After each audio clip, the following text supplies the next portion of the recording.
Alors, nous allons à présent découvrir la dernière œuvre au programme. Elle est signée Théo Mérigeau. Elle s'intitule Octus Mechanicus. Alors, Théo, si vous voulez bien me rejoindre, je vais parler de vous pendant que vous vous approchez. Vous êtes né à Besançon, vous êtes intéressé à la percussion, que vous avez étudié plus particulièrement avec F. Payer à Rueil-Malmaison. Vous avez obtenu votre prix. Et puis, vous vous intéressez à l'écriture, que vous travaillez ici, au Conservatoire de Paris, dans les classes de Pierre Pincemaille et d'Alain Mabi. Vous suivez les classes de Frédéric Durieux, la classe d'analyse de Claude Ledoux, les nouvelles technologies aux côtés de Louis Naon, de Yann Gélin, de Yann Marèche et d'Oriol Saladriguez, tout en collaborant en tant que percussionniste à des ensembles tels que Yatus, la compagnie Éclat, la compagnie équestre Zingaro et pas mal d'autres. Alors, il semblerait que vous aimiez bien les instruments mécaniques. Oui, c'est vrai.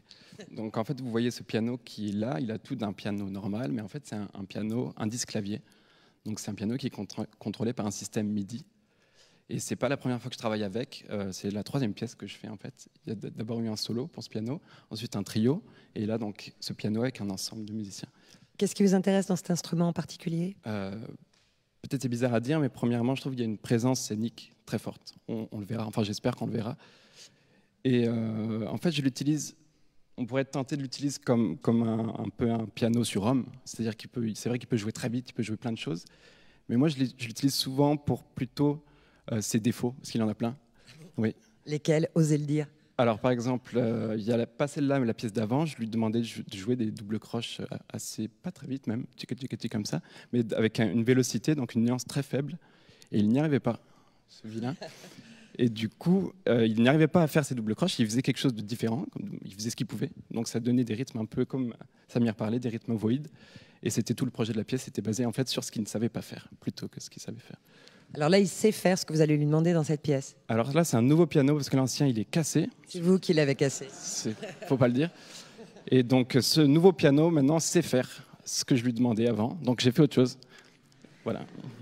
Le titre de votre pièce fait référence à cet instrument, justement ? Alors, Octus Mechanicus, Mechanicus, oui, forcément. Et Octus, pas trop. Donc, Octus, c'est le nom qu'on donne à une technique très ancienne, peut-être dès le Moyen-Âge, où on faisait jouer en hoquet, c'est-à-dire on faisait jouer une mélodie partagée en deux parties complémentaires. Prenons un exemple simple, en fait, deux instrumentistes jouaient une mélodie, le premier joue la première note, l'autre la deuxième, et le troisième, quatrième, ainsi de suite. C'est une technique que j'utilise beaucoup dans cette pièce. Bien, on la découvre alors. Voici donc Octus Mechanicus de Théo Mérigeau, qui va d'ailleurs lui-même actionner ce piano derrière la scène.